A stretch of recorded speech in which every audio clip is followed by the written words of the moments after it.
Adilabad collectorate దగ్గర ఉద్రిక్తత నెలకొంది. కలెక్టరేట్ ముట్టడికి మాజీ మంత్రి జోగు రామన్న పిలుపునిచ్చారు. దీంతో కలెక్టరేట్ దగ్గర పోలీసులు భారీగా మోహరించారు. పత్తి సోయా రైతులకు మద్దతుగా బీఆర్ఎస్ ఆందోళన చేపట్టింది. రేపు ఆదిలాబాద్ బంద్ కు సైతం పిలుపునిచ్చారు. ఎంపీ ఎమ్మెల్యేల ఇళ్ల ముట్టడి సమయంలో ఉద్రిక్తతలు తలెత్తడంతో ముందు జాగ్రత్తలు తీసుకుంటున్నారు.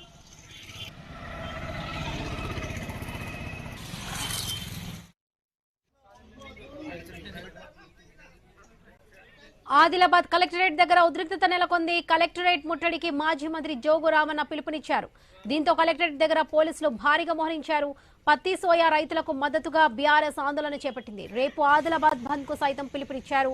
ఎంపీ ఎమ్మెల్యేల ఇళ్ల ముట్టడికి సమయంలో ఉద్రిక్తతలు తలెత్తడంతో ముందు జాగ్రత్తలు తీసుకుంటున్నారు.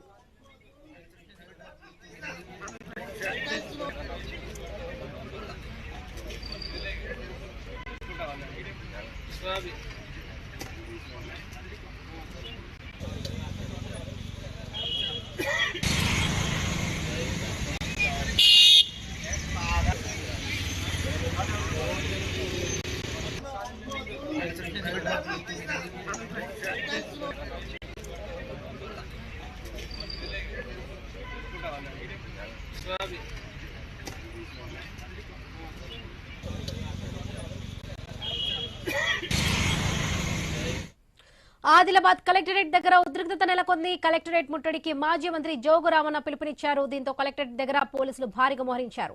పత్తి సోయా రైతులకు మద్దతుగా బీఆర్ఎస్ ఆందోళన చేపట్టింది. రైట్, ఇదే విషయానికి సంబంధించి పూర్తి అప్డేట్స్ మా ప్రతినిధి శ్రీనివాస్ అందిస్తారు. శ్రీనివాస్.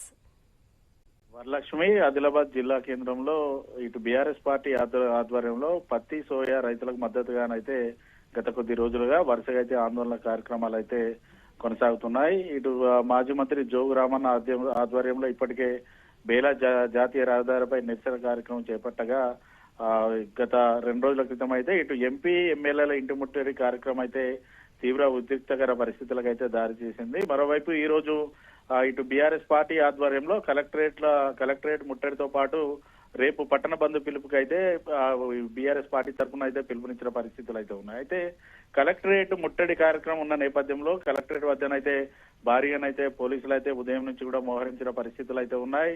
ఆ కలెక్టరేట్ కు వచ్చే దారులన్నిటి కూడా ఎక్కడికక్కడ బారికేడ్స్ అయితే ఏర్పాటు చేస్తారు. అనుమతి లేకుండా ఎవరిని కూడా లోపలంటూ కూడా పోలీసులు అయితే హెచ్చరిస్తున్న పరిస్థితులు అయితే ఉన్నాయి. మరోవైపు మాజీ మంత్రి నుంచి అయితే ఒకటే వినిపిస్తోంది, కేంద్ర రాష్ట్ర ప్రభుత్వాలు పత్తి సోయా రైతులు పూర్తిగా ఇబ్బందులకు గురి చేస్తున్నారు. రంగుమారిన సోయా పంటను కూడా కొనుగోలు చేసేంత వరకు బీఆర్ఎస్ పార్టీ రైతులకు అండగా ఉంటుందంటూ వారైతే చెప్తున్న పరిస్థితులు అయితే ఉన్నాయి. ప్రస్తుతానికి కలెక్టరేట్ వద్దనైతే భారీగా పోలీసులు అయితే మోహరించారు. ఇటు ఎక్కడ ఎటువంటి అవాంఛనీయ సంఘటనలు జరగకుండా పోలీసులు పహారా కాస్తున్నప్పటికీ కూడా బీఆర్ఎస్ పార్టీ కార్యకర్తలు ఆ ముట్టడికి వస్తే మాత్రం మరీ ఉద్రిక్త పరిస్థితులు ఉంటే మాత్రం ఎక్కడ ఎటువంటి సంఘటనలు జరుగుతాయంటే కూడా కొంత ఆందోళన అయితే వ్యక్తం అవుతున్న పరిస్థితులు జిల్లా కేంద్రంలో ఉన్నాయి. Right Srinivas, thank you.